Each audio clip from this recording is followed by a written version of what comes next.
ရိုးရှင်းသောမိန်းကလေးတဦးကိုမကောင်းဆိုးဝါအရှင်သခင်ကမိစ္ဆာတတောင်းကြွိုင်ဝိုင်းစီသို့ခေါ်ဆောင်သွားခဲ့သည်ထိုနေရာတွင်တရိษံများသာမကဒေစီပန်းများပြင်ဝိညာဉ်ဘဝသို့ကူးပြောင်းကျင့်ကြံကအိမ်များဆောက်လုပ်နိုင်သည်ကိုသူမတွေ့ရှိခဲ့သည်သူမ၏ကလေးကလားဆန်သောအကျင့်မှာချက်ချင်းပင်ပေါ်ထွက်လာခဲ့သည်သူမရဲ့လက်မဆက်မှုကြောင့်မိစ္ဆာငယ်လေးတဦးရဲ့အိမ်ကိုဆွဲဖြုံးမိသွားခဲ့သည်ထိုနောက်လှည့်လိုက်သည့်အချိန်တွင်မိစ္ဆာငယ်လေးများမြေကူးညံအသုံးပြုသည့်တပံငယ်လေးကိုလည်းနင်းမိသွားပြန်သည်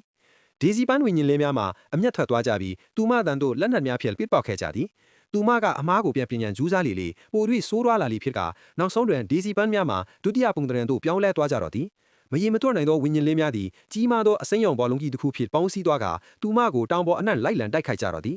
အမျိုးသားဖြစ်သူလာရောက်ကူညီပေးသည့်အချိန်မှသာမိန်းကလေးသည်ဒေစီပန်းအိမ်လေးကိုမူလအတိုင်းပြန်လည်ပြင်ဆင်ပေးနိုင်ခဲ့သည်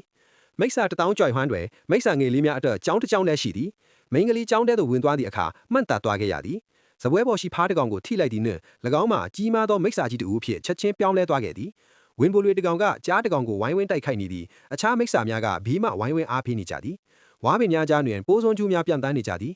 ဤဒီမှာမိစ္ဆာကြွိုင်ဟွမ်း၏လူငယ်မိစ္ဆာတန်တန်းကြောင်းပင်ဖြစ်သည်သို့သောလူသားတဦးမှာသူတို့အကြားသို့တိတ်ပိစိတ်ရောက်ရှိနေခဲ့ပြီမိန်းကလေး၏သွေးကြောထဲတွင်မိစ္ဆာသွေးတဝက်စီးနေသဖြင့်မိစ္ဆာအရှင်အဝါများရှိနေသဖြင့်သူမ၏အဆက်အမှန်ကိုမြည်သူများမသိရှိနိုင်ကြပြီ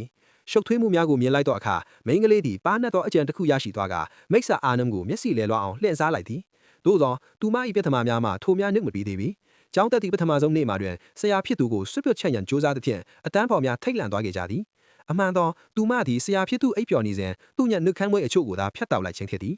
အဖြစ်ကင်းသောမိစ္ဆာငယ်လေးများသည်ဤမိန်းကလေးညံတွေ့ဆုံလာရသဖြင့်ကန်ဆိုးကြရတော့သည်ဒုတိယနေ့တွင်သူမသည်အတန်းဖော်များ၏ပန်းပွင့်ပတ်များကိုအသုံးပြု၍ပန်းမုံများပြုလုပ်ခဲ့သည်တတိယနေ့မှာမူအတန်းတွင်တွင်လောင်းစားပြုလုပ်ကတင်းငယ်ရင်ဦးကျိုးများနှင့်ဝင်းဖိုးလိုရင်အငင်းမွေးများကိုလိမ်ညာယူခဲ့သည်နေကုံဆုံးချိန်တွင်သူမရရှိလာသောယတနာများမှာအလွန်များပြားလာသည်သူမသည်ထိုယတနာထုတ်ကြီးကိုပိုက်၍အိမ်တို့အပြေးပြင်လာစဉ်လမ်းတွင်ရင်စင်းအယုတ်လေးတစ်ခုကိုတွေ့လိုက်သောအခါမိန်းကလေး၏စိတ်ထဲတွင်အကြံအသက်တစ်ခုထပ်မံပေါ်ပေါက်လာပါတော့သည်